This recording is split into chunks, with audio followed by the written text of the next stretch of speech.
문희정의 핫 키워드. 가장 뜨겁고 궁금한 국제 이슈를 분석하는 시간이죠. 문희정의 핫 키워드. 문희정 국제정치평론가 오늘은 스튜디오에 나오셨습니다. 안녕하세요. 네, 안녕하세요. 네, 이 트럼프 대통령이 이스라엘 네타냐후 총리와 회담을 한 뒤 골란고원에 대한 이스라엘의 주권을 공식적으로 인정하는 포고문에 서명을 해서 지금 논란이 되고 있습니다. 이 골란고원이 정확히 어디에 있는 지역인가요? 네, 지도를 찾아보시면은 시리아와 이스라엘 사이에 있는 1150제곱킬로미터의 구릉지대를 일컫는데요. 시리아 남서쪽에 위치해 있고 그리고 남북끼리가 한 70km 정도 그리고 동서로는 12km에서 25km까지 그러니까 길쭉한 보트 모양이라고 생각을 하시면 될 것 같습니다. 네. 시리아 고원이라고도 불리는데요. 평균 해발 1000m 정도로 이스라엘 영내에 있는 갈릴리호와 요르단강, 헤르몬산을 관찰할 수 있는 군사적 요충지이자 또 이스라엘 물 공급의 15%를 차지하는 갈릴리 호수 연안 전체와 접해 있는데요. 네. 그러니까 지리적인 측면에서 보면은 이곳을 점령하는 쪽이 군사적으로 갈릴리 지역의 통제권을 확보할 수 있습니다. 그리고 이스라엘을 비롯해서 중동은 사막화가 지금 심각하게 진행이 되고 있거든요. 네. 그런 황무지나 다름없는 유대 지역에 비해서 자연 경관도 아름다운 편이고요. 중동 지역 치고는 수자원이 상당히 풍부하기 때문에 폭포도 있고요. 이스라엘의 척박한 토지 상황보다 훨씬 비옥한 곳입니다. 네. 그러니까 원래는 시리아 영토인데 이스라엘이 지금은 실질적으로 지배를 하고 있다는 얘기죠? 맞습니다. 이 국제법상 시리아 영토인데요. 1967년 제3차 중동 전쟁 때 이 지역의 3분의 2가 이스라엘 군에 의해 점령을 당했고 지금도 이스라엘이 점령 중에 있는데요. 자, 1981년 12월에 이스라엘은 골란고원에 이스라엘의 법과 사법권 그리고 행정권을 적용한 골란고원법을 통과시키고 일방적으로 병합을 했습니다. 네. 하지만 유엔은 유엔 안전보장이사에 결의안 242호와 497호를 통해서 불법 점령으로 규정을 하고 이스라엘의 철수를 촉구해 왔는데요. 자, 이스라엘이 그 1967년 6일 동안 전쟁을 하는데 이 네. 전쟁 동안 빼앗은 땅이 어디냐면은 이집트로부터는 가자지구, 시나이 반도, 그리고 요르단으로부터는 동예루살렘과 서안지구, 그리고 시리아로부터 골란 고원을 획득을 한 겁니다. 그러니까 이를 통해서 이스라엘은 건국 당시보다 무려 3배 이상의 영토를 확장하게 되는데요. 이 전쟁으로 인해서 10만 명의 시리아인이 골란 고원을 떠났고요. 30만 명의 팔레스타인인이 서안 지구를 떠나서 모두 난민이 되게 됩니다. 사실 그동안 이스라엘은 시나이 반도는 별로 이렇게 필요성이 떨어지기 때문에 이집트에게 어떤 협상의 대가로 반환을 했습니다. 네. 하지만 이 요르단으로부터 점령한 서안 지구는 요르단에게 돌려준 것이 아니라 이 팔레스타인 자치 지구로 인정을 했고요. 근데 골란고원은 반환하지 않고 있는 겁니다. 그러니까 이 최근 골란고원과 관련한 유엔 인권이사의 결의안도 통과가 됐었잖아요. 그렇습니다. 지난 22일인데요. 유엔 인권이사회가 이스라엘의 골란고원 내 세력 확장을 비판하는 결의안을 굉장히 힘든 표결 끝에 채택을 했습니다. 이 당시 찬성 26개국, 반대 16개국, 기권 5개국 등으로 영국을 포함한 일부 유럽 국가들은 반대표를 던진 것으로 알려졌습니다. 네.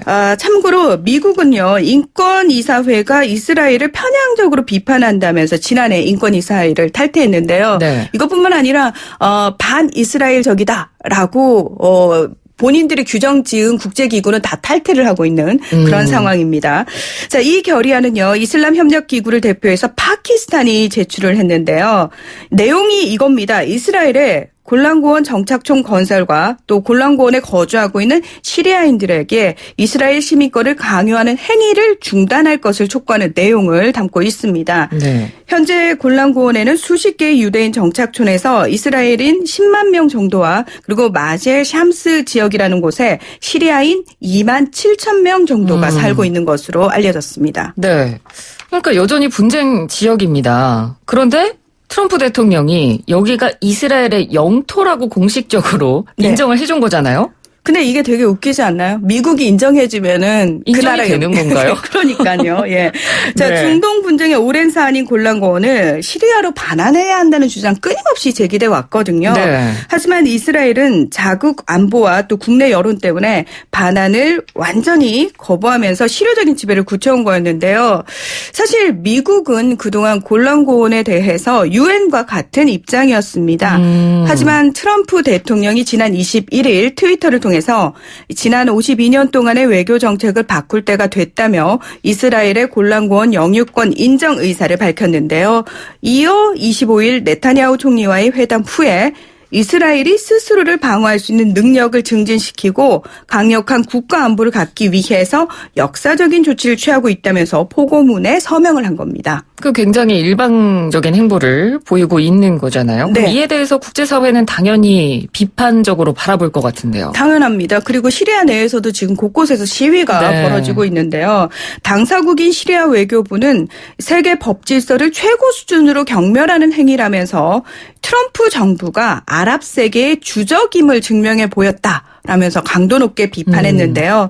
이 안토니오 구테우스 유엔 사무총장도 성명을 통해서 골란고원의 지위에 대한 우리의 입장은 달라지지 않았다라면서 시리아 영토라는 기존 입장을 재확인했습니다. 네. 터키, 레바논, 러시아 외무부와 아랍연맹도 한 목소리로 국제법 위반이라면서 이 중동 지역 내 정세 악화를 우려했는데요. 사실 유럽연합도 웬만하면 미국과 한 편을 먹잖아요. 근데 네. 이번에는 이 골란고원에 대해서 이스라엘 주권을 인정할 때가 됐다는 트럼프 대통령의 주장에 대해서 공식적으로 반대 입장을 발표했습니다. 예. 인권 단체도요. 이 트럼프 행정부의 결정은 국제인도법에 따른 시리아 주민들에 대한 보호 조치를 무시하는 것이라면서 이 만약에 이게 이스라엘 영토로 완벽하게 인정이 되게 되면은 이 지역에 살고 있는 시리아 주민들에 대한 박해가 이뤄질 수 있기 그렇죠. 때문에 그 부분을 우려하고 있습니다. 네. 이렇게 국제사회가 여러 가지 목소리로 거세게 반발을 하고 있는데도 불구하고 트럼프 대통령은 왜 이런 결정을 내린 걸까요? 이 트럼프 대통령의 친이스라엘 행보는 사실 일관성이 있습니다. 네. 지난 2017년 12월 팔레스타인과 분쟁 중인 예루살렘을 이스라엘의 수도로 인정한다고 폭탄 선언을 하고 그리고 지난해 5월에 자국 대사관을 예루살렘으로 이전시키면서 중동 정세에 찬물을 끼얹은 적이 있죠. 네. 자, 이번에도 골란고원의 이스라엘 영토 주권을 인정한 최초의 국가가 됐는데요. 대부분의 전문가들은 트럼프 대통령의 이런 행보들이 결국은 미국 내의 유대인들을 좀 지지를 결집시키기 위한 목적이 아니겠느냐 이렇게 분석을 하고 있는데요. 예. 저는 잠시 후에 외부적인 요건에 대해서도 설명을 좀 드리겠습니다. 자, 미국 내에서는 지금 지난 2월에 미국 민주당 무슬림 초선 의원인 오마르 의원이요. 트위터에서 이스라엘 지지를 위해 의원들에게 누가 돈을 대고 있느냐라고 있다고 생각하느냐는 질문을 받자 네. AIPAC라고 공개 지목을 했는데요. 이게 뭐냐면은 미국 이스라엘 공공문제위원회. 마치 굉장히 좋은 그 학술단체 같이 느껴지잖아요. 네, 공공문제위원회. 그렇습니다. 네, 예. 유대인 최대 로비 단체입니다. 아. 정치 후원금을 가장 많이 내는 단체 중 하나이기도 한데요. 네. 네, 미국 내에서는 사실 유대인들의 로비가 뭐 공공연한 사실이죠. 그러니까 이런 부분을 염두에 두고 혹시 트럼프 대통령이 그럼 이런 결정을 내렸다고 볼 수 있을까요? 그러니까 유대인들이요, 미국 인구 전체의 3% 정도에 불과하지만 엄청난 자금력을 바탕으로 정계는 물론이고 재계, 금융계, 언론계 등에서 막강한 영향력을 행사하고 있는데요. 네. 자, 뉴욕타임즈에 따르면 지난해 중간선거에서 투표장을 찾은 유대인의 79%가 민주당을 찍었고요. 2016년 대선에서도 유대인의 71%가 민주당 힐러리 클린턴 후보에게 투표한 것으로 나타났습니다. 예. 그러니까 역사적으로 민주당을 지지한다라는 거죠. 예. 그리고 앞서 말씀드린 오마르 의원의 발언이 사실 반유대주의 논란으로 지금 번지고 있는 상황이거든요.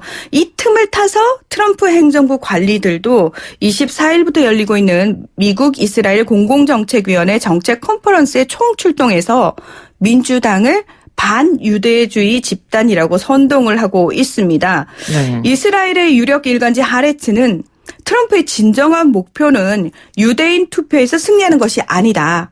2020년 대선에서 민주당을 선택하지 못하도록 쐐기를 박는 것이다. 이렇게 주장을 했습니다. 그러니까 결국 대선을 염두에 두고 지금 여러 가지 방법을 트럼프 대통령이 모색을 하고 있는 것 같습니다. 네. 미국의 이런 행태가 그럼 앞으로 중동 정세에는 어떤 영향을 끼칠까요? 그러니까 미국이 친이스라엘 정책을 펼치는 중요한 이유 중에 하나가 네. 외부적인 요인인데요. 이스라엘을 통해서 이란을 견제하기 위한 목적이 있습니다. 그러니까 시리아 내전이 막바지로 접어들고 있지만 골란고원 부근에서는 이스라엘군과 또 시리아에 파병된 친이란 레바논 무장 조직인 헤즈볼라, 또 이란군 혁명수비대라고 하죠. 이 군사적 긴장이 여전히 높은 상황이거든요. 자, 시리아 내전에서요. 시리아 정부군은 러시아와 이란의 지원에 힘입어서 무너지지 않게 됩니다. 예. 자, 미국의 강력한 제재를 받고 있는 이란 입장에서는 사실 시리아 정부한테 굉장히 큰 도움을 준 거잖아요. 그러면 이걸 바탕으로 시리아를 통해서 영향력 확장을 하고 싶어 할 겁니다. 그렇겠네요. 따라서 시리아 정부의 반대 측에 섰던 반군 측에 섰던 미국 입장에서는 이란을 더 적극적으로 견제할 수 있는 방법으로 이스라엘에 힘을 실어줌으로써 그러니까 시리아 정부를 위축시킬 수 있는 골란고원 문제를 꺼내든 것으로 보이는데요. 네. 게다가 중동에서 이렇게 긴장감이 계속 유지가 되잖아요. 그렇죠. 그러면 러시아와 중국이 마음대로 확장을 해서 내려올 수가 없고요. 그리고 긴장감이 높아지면 당연히 동맹을 찾게 되거든요. 그러면 많은 중동 국가들이 결국은 미국에 의존할 수밖에 없는 미국의 영향력을 그대로 유지할 수 있다라는 이점이 있습니다. 네. 그래서 미국 입장에서는요. 어떤 방식으로든 위기감을 고조시키고 유지시키려고 노력을 할 겁니다. 그러니까 트럼프 대통령이 정말 대내외적으로 그 방법을 강구한 것 중에 하나가 바로 이 골란고원 문제에다 손을 댄 거네요. 그렇습니다. 저희 지금 유튜브 보이는 라디오로도 생방송 함께하고 계시는데요. 유튜브 댓글창에 튜브유님께서 문희정 평론가님의 해박한 지식이 너무 존경스럽다고 댓글을 남겨주셨습니다. 제 지인분 아니시죠? 아니, 의심이 자꾸 생겨서. 팬분이시지 않을까 예. 그런 생각 드는데 해박한 지식 이 시간을 들으시면 여러분께서도 가져가실 수 있습니다. 네, 지금까지 문희정 국제정치평론가와 함께했습니다. 고맙습니다. 고맙습니다.